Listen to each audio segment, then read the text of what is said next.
Alleged victim 4, Mia, says Diddy sexually assaulted her, but his lawyers hit back with "I love you" texts, a glowing birthday video, and a strategy aimed at tearing her story apart. And it's not just limited to Mia. This is what they did when they questioned other alleged victims. But was this a smart defense, or was it victim shaming? I'm going to break it all down because this is a central question for this jury. Welcome to Sidebar, presented by Law&Crime. I'm Jesse Weber.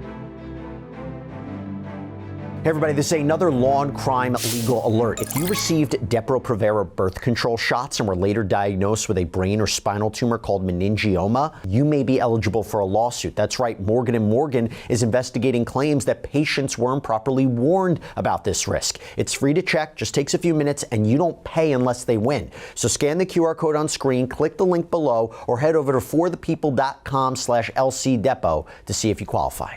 Puff used to be my protector. That's how one of Sean Diddy Combs' accusers, Mia, referred to him during just an absolutely brutal cross-examination that forced her to confront these private messages between her and the fallen hip-hop mogul, the defendant in this criminal case.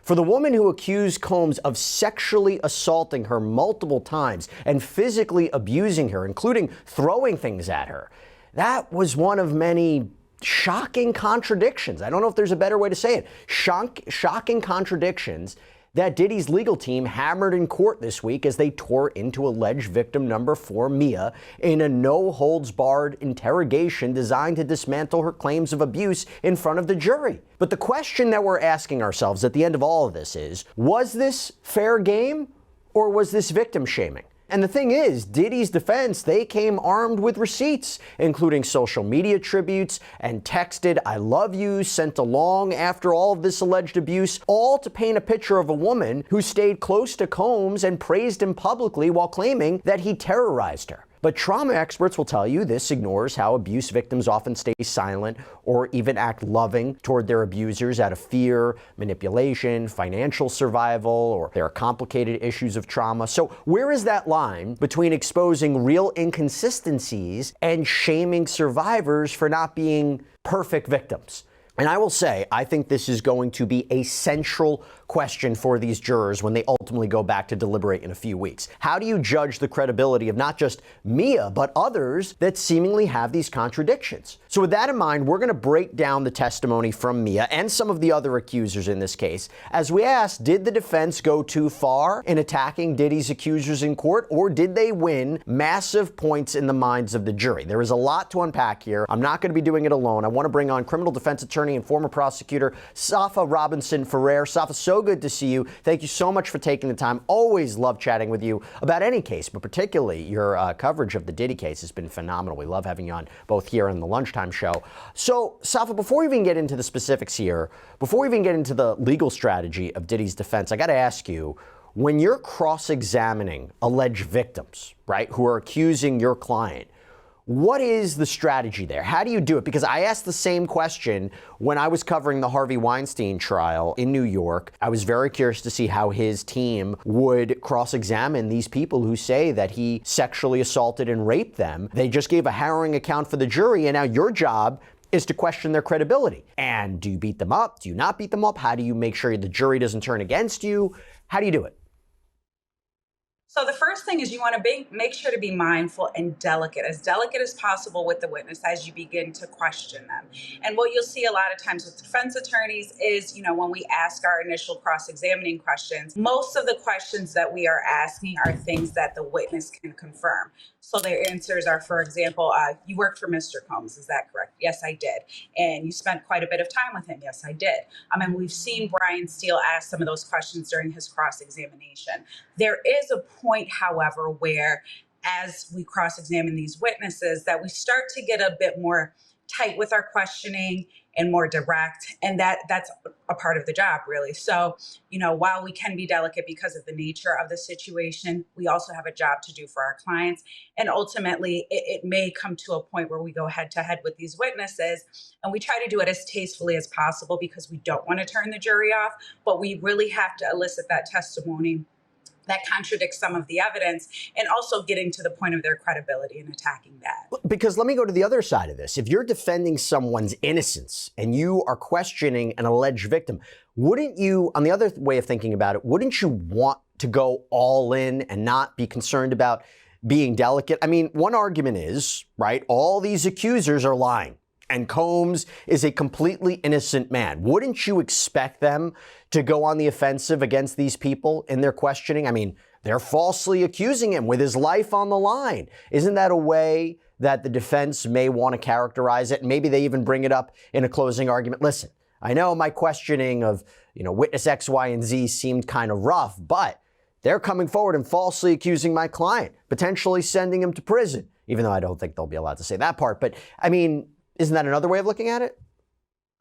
It's possible, but I think the important thing here is that, and what we have to remember is that these jurors are normal people. They're lay people from the community that have traditional jobs and things of that nature and bring their experiences with them as they sit and listen to this trial. And so one of the things that you don't want to do is turn the jury off by that aggressive test or aggressive cross-examination. And if this alleged victim is on the stand testifying and the testimony is with regard to violence in nature, you don't want to follow that up as a defense attorney, sort of hypothetically beating them up in person in the courtroom in front of the jury in that way. Right. It could really turn some jurors off. And throughout the trial, jurors start to have their opinions of attorneys, and we have the ability to talk to jurors after the case. And some say, I really like you.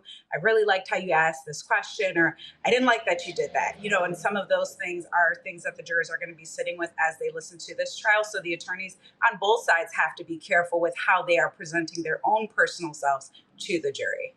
Little known fact, everybody loves Safa, right? Every juror has come forward and said, we loved you. We loved you. We voted in your favor because we loved you so much. Okay, but this does bring us, what's that? I said I have had great results. See, I'm not surprised. Okay, so here's the thing. We talked a lot about Mia. Let's talk about it. This was a bombshell cross-examination of alleged victim 4, Mia. So for viewers who are just joining us, Mia is the pseudonym for the woman identified as victim 4 in the indictment, one of many superseding indictments, that charges Combs with sex trafficking, racketeering conspiracy, transporting individuals for prostitution, and as Diddy's former personal assistant and close friend to Cassie Ventura, who's alleged victim number 1 in this case. Mia spent days testifying about alleged workplace abuse, witnessing violence against Cassie, and her own alleged sexual assault claims against Combs. But when defense attorney Brian Steele took the floor for cross-examination, he tried to dismantle Mia's credibility through basically her own digital paper trail. And what makes this so fascinating is that while Diddy's female attorney, Anna Esteveo, handled the cross-examination of Cassie Ventura, which we're going to talk about later, it was Steele who tore into Mia's testimony. And Safa, let me just say this before we analyze the messages. What do you think about that? What do you think about the defense making the choice to have her questioned by a man, by Brian Steele?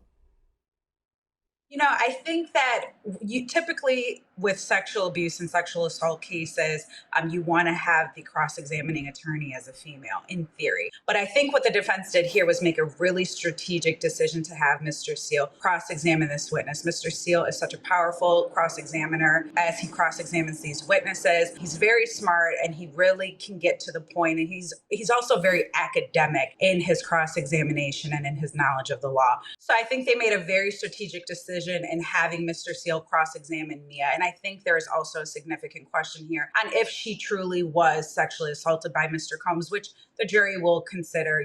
I know she's not victim 1, which is Ms. Ventura, but the jury is going to consider this as well. And I think that I've heard testimony along the lines of Mia met with prosecutors a number of times, and it wasn't until the later meetings that she began to disclose this alleged sexual assault. So the weight of her testimony with regard to the sexual assault, in my opinion, is not as significant as the allegations based on Ms. Ventura being the victim of that sexual assault or those alleged acts as well. So I think that's also part of the reason why Mr. Steele is cross-examining her. Well, 2 things. One, he's a great attorney. I mean, if anybody want to watch him in the Young Thug trial, you could see he's a very, very energetic, passionate attorney. But also, there have been reports, and I talked about it with Elizabeth Milner, our in-court reporter.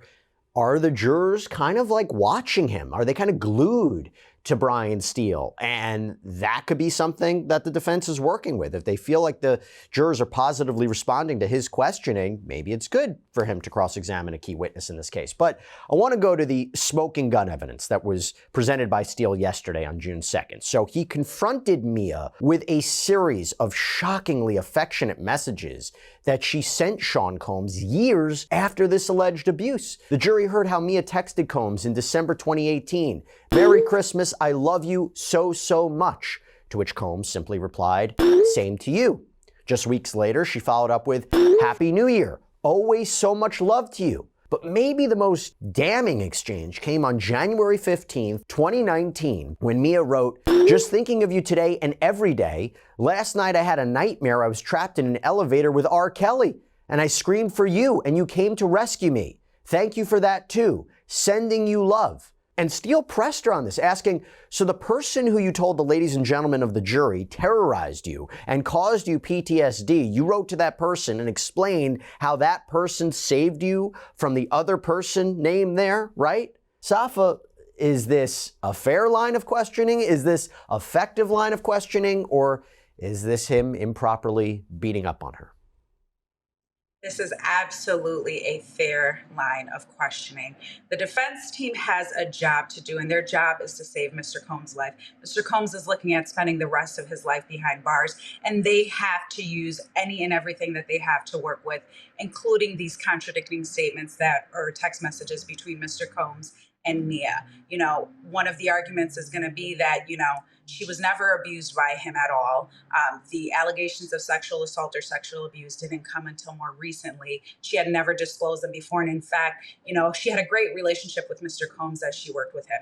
Yes, he may not have been the greatest boss. And yes, she may have, worked long hours or things of that nature, but that was a part of the job. That is what she signed up for. She's a smart woman. She's got a college degree. She has exceeded in her studies, and she has worked for a number of other individuals in the industry. So now her coming into working for Mr. Combs, she's doing her job. She's not new to this. She's thick-skinned, I believe was used in her resume. And so, the defense is going to continue to show, listen, you had this relationship with him where you loved him and all of those sorts of things. You've never said that he abused you. You never told anybody that he abused you. You never disclosed this in any way, shape, or form until now as you're testifying or, as this criminal action began to commence. And that is absolutely fair game. And the defense has to have the ability to use that because it goes to her credibility. And the jury is going to be instructed that they can determine her credibility and how much weight they give to her testimony in their deliberation. And if the defense can get on the attack and exploit the inconsistencies in her statement, that's a powerful win for the defense. And to be clear, it doesn't necessarily mean what she's saying is not true. But what I'll tell you 100% it does, it complicates the case. This does not make it a clean prosecution for the government. And I will tell you, I anticipate, could be wrong, I anticipate a very long deliberation process. I think this is very complicated. Why? 2 months later, so still in 2019, these messages continued with Mia sending Combs a text that had a heart emoji and it read, "Just sending you all the love in the world." And when Steele pressed why she'd send this while allegedly under Combs' control, Mia said, "Psychologically, also Puff used to be my protector. Also, these were based around after tragic events that happened in his life. And again, I don't know how to explain the psychology behind it." So Safa, she may not be able to explain the psychological science behind why she would do this. But what do you think the jury could be thinking? Could they say, hey, we get it. We get it, especially after the testimony of forensic psychologist Dr. Dawn Hughes, who talked about how victims could seemingly behave in ways that may appear inconsistent with being abused, but they're really not. Or could the jury be saying, wait, her story's not adding up? Because, by the way, as it pertains to Cassie's testimony, Dr. Hughes told the jury of a common psychological phenomenon. It's known as trauma bonding, which is where a person develops a bond with an abuser that can make it difficult to leave. She also emphasized how finances can impact a person to stay, along with factors such as shame or humiliation, which can prevent a person from feeling comfortable enough to seek help. So things for the jury to keep in mind. So again, she might not be able to perfectly articulate what the psychological science of it is, but the jury may say, we understand, or they might be saying, this isn't adding up. What do you think? The jury is going to think about, is this consistent with someone who's been abused and is trauma bonding, as the expert witness has testified to? Or is this something that makes them go, I don't know how truthful or credible I can take her testimony? And uniquely enough, Mia, she's not an expert witness, so I'm interested, and of course I wasn't in the courtroom, to see how far defense got into the line of questioning about the psychological aspects of what she allegedly experienced, because she can't really testify to that. She can testify to her own personal experience, but once you get into the science and psychology of things, that's more fitted for an expert to testify to. So that at some point there may have been an objection raised as to how far she could go with providing that sort of testimony and explaining trauma bonds and things of that nature. I also find it interesting that out of all of the witnesses, this is the first time that we are hearing of a lay person witness specifically use the psychological component or give psychological answers in that nature. One of the things that the government does before they put these witnesses on the stand to testify is that they prep these witnesses. And so I find that it's interesting that she used this very unique language after the testimony of the expert that the prosecution called. So the jury's going to consider that. That's just something that stands out to me as an attorney, and that makes me, kind of wonder to what extent was she prepped on this particular part of it. So definitely going to be interesting to see what the jury thinks about that. That's interesting. I wonder if they say that in a closing argument. And isn't it interesting that Mia used the term psychology after the prosecution's witness, Dr. Dawn Hughes? Well, I'll tell you one thing. Right, you could look at a text message and you send text messages and sometimes you don't know what the intent is behind it. You don't know what the tone is behind it. But everything changed yesterday. Why? Because the defense really hammered their point home with another bombshell. This was Mia's previously unreleased birthday video to Sean Combs. So in the footage, Mia is apparently sitting at a desk, smiling, as she addresses Combs directly, saying, "I feel blessed to call you a friend. You've been one of the biggest inspirations in my life." And the clip ends with her blowing a kiss to the camera and saying, "I love you, happy birthday." And the judge at first had heard arguments last week about it being cumulative. Basically, it's overkill, don't need to present it. But the judge ultimately allowed it in after defense attorney Alexander Shapiro argued that Mia was presenting a false persona to the jury and the video would expose that. There was a lot of conversation last week about her affect. Safa, one thing to see the texts that arguably contradict the testimony. Then you have the video of it. Do you think that was quite impactful?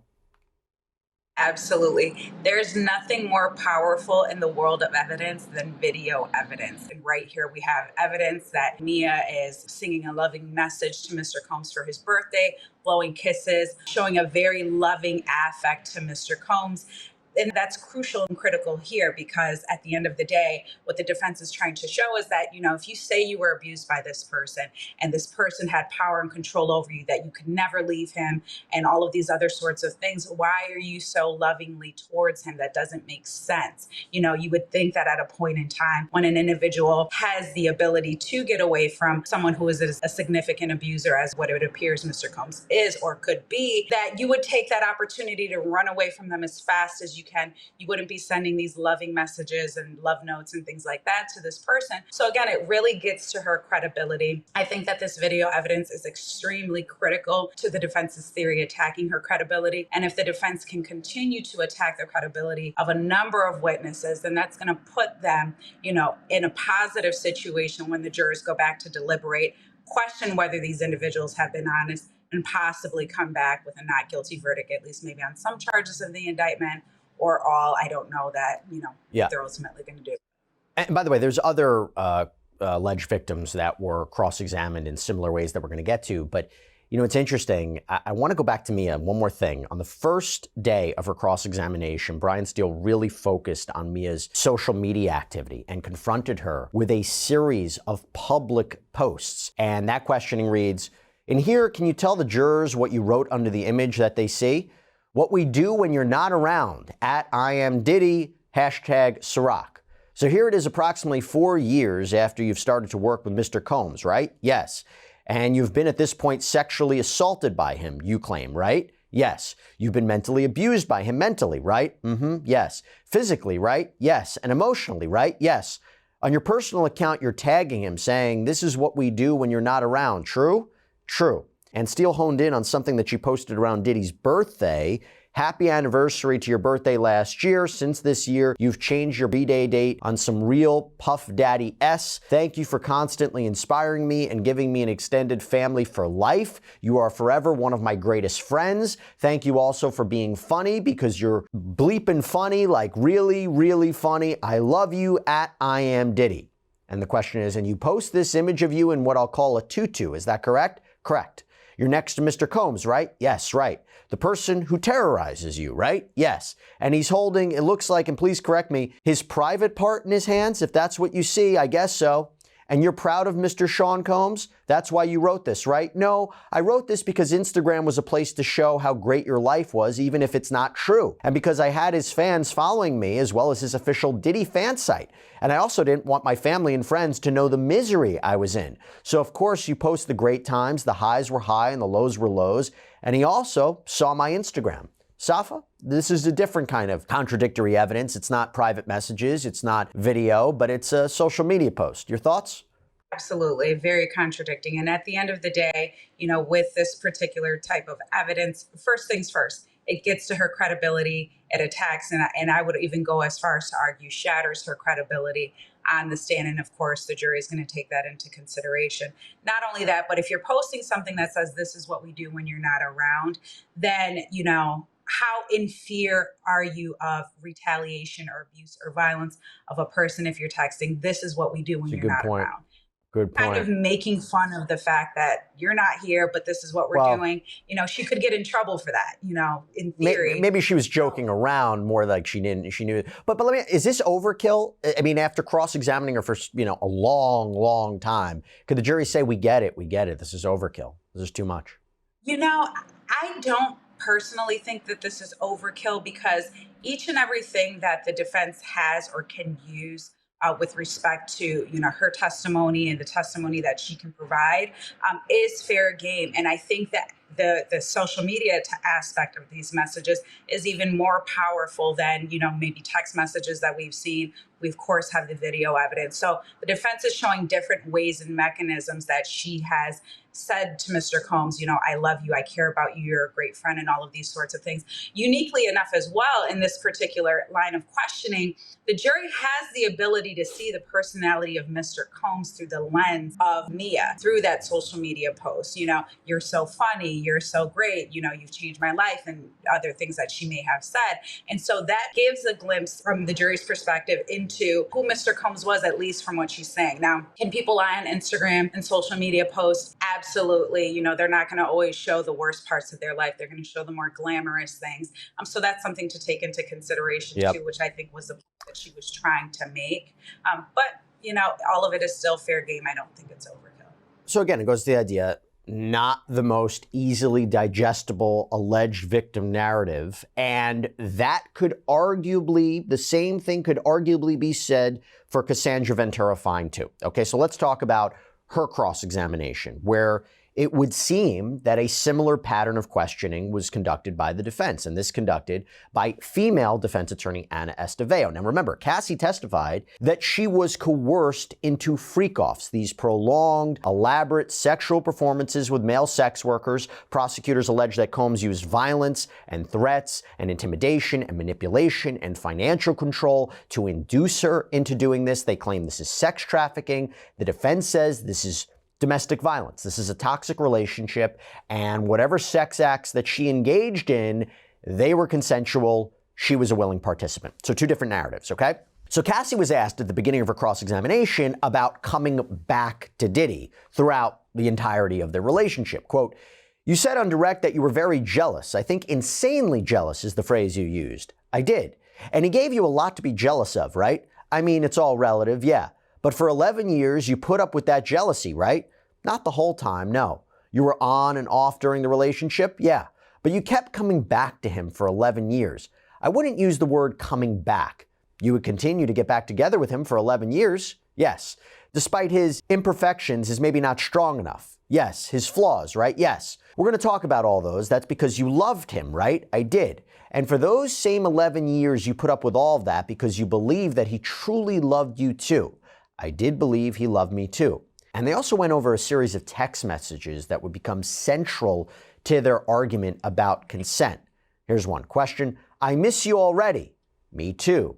When do you want to freak off? LOL.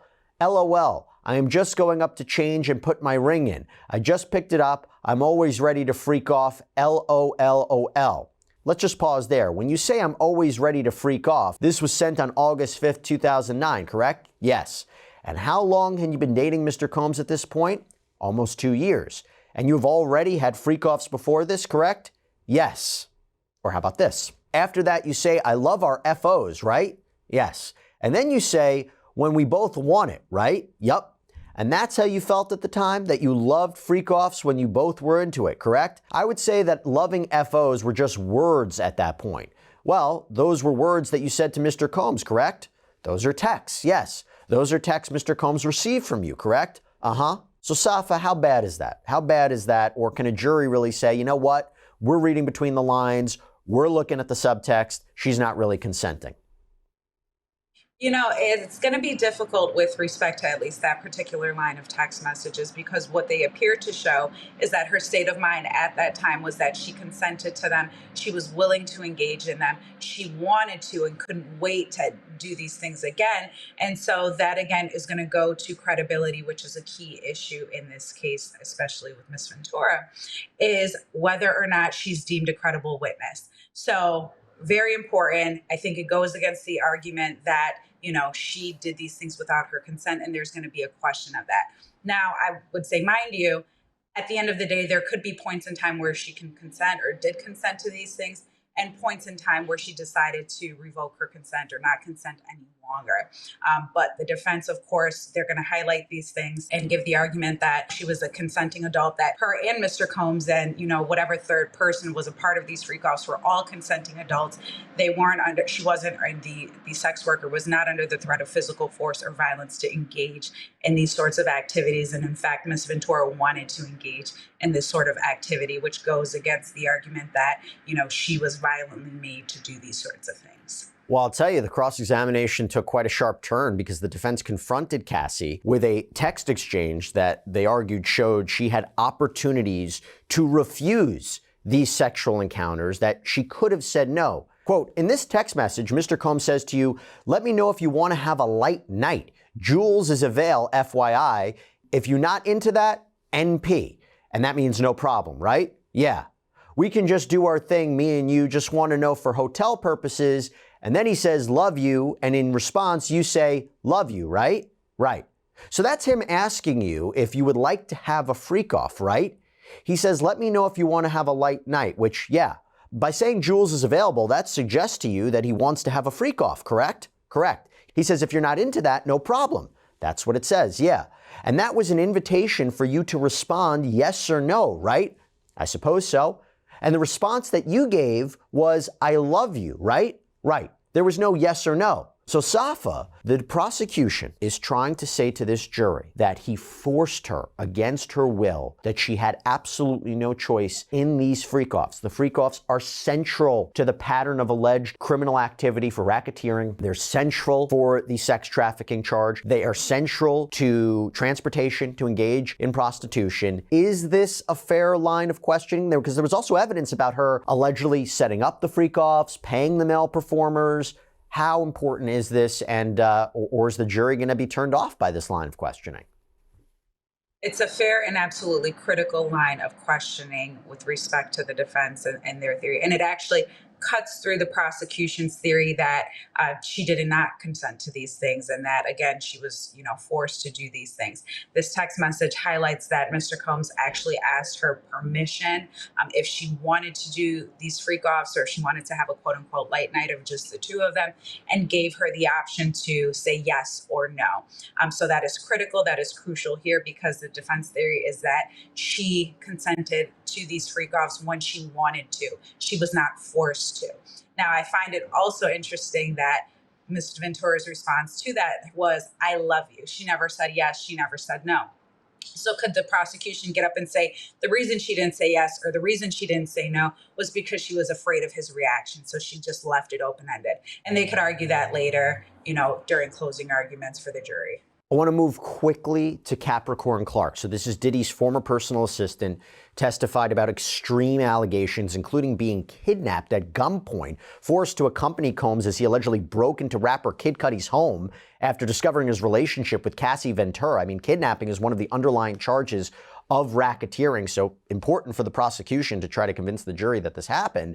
But here's what happened. Attorney Mark Agnifilo, this is one of Sean Combs' lawyers, zeroed in on some of her post-incident behavior, seemingly to suggest that despite claiming she was kidnapped, that she, like the other people we just mentioned, remained in contact with Diddy, and in this case, continued to work for him. Part of that questioning reads, so you were conducting business that whole time, right? I mean, you told the jury about this kidnapping and Mr. Combs has a gun and people are going to get murdered. And here you are on January 13th, 2012, arranging for a Bad Boy conference call on behalf of Cassie with a lot of other folks from Bad Boy. That's what we see in this email, right? I don't think that's what you see. I think you see Jason Wiley requesting that the chairman wants to speak to everybody, and I responded that Cassie and I are confirmed. Right, okay, so the chairman being Mr. Combs, right? Yes. So this was a meeting, a conference call, right, for Bad Boy. I can't tell what it is, but it's something, yes. All right, my point is, you're back conducting business, being a productive member of the company immediately after this kidnapping you told the jury about, right? Yes. And the cross-examination took another revealing turn as the defense presented a series of emails showing Clark maintained contact with Combs years after the alleged kidnapping and her subsequent firing. Quote, even years later, you asked Mr. Combs to forgive you, am I right? Perhaps I wanted my life back. And then Agnifilo then displayed an email chain from September 30th, 2014. Are you okay? Is your mom okay? Hope all is well. XX, right?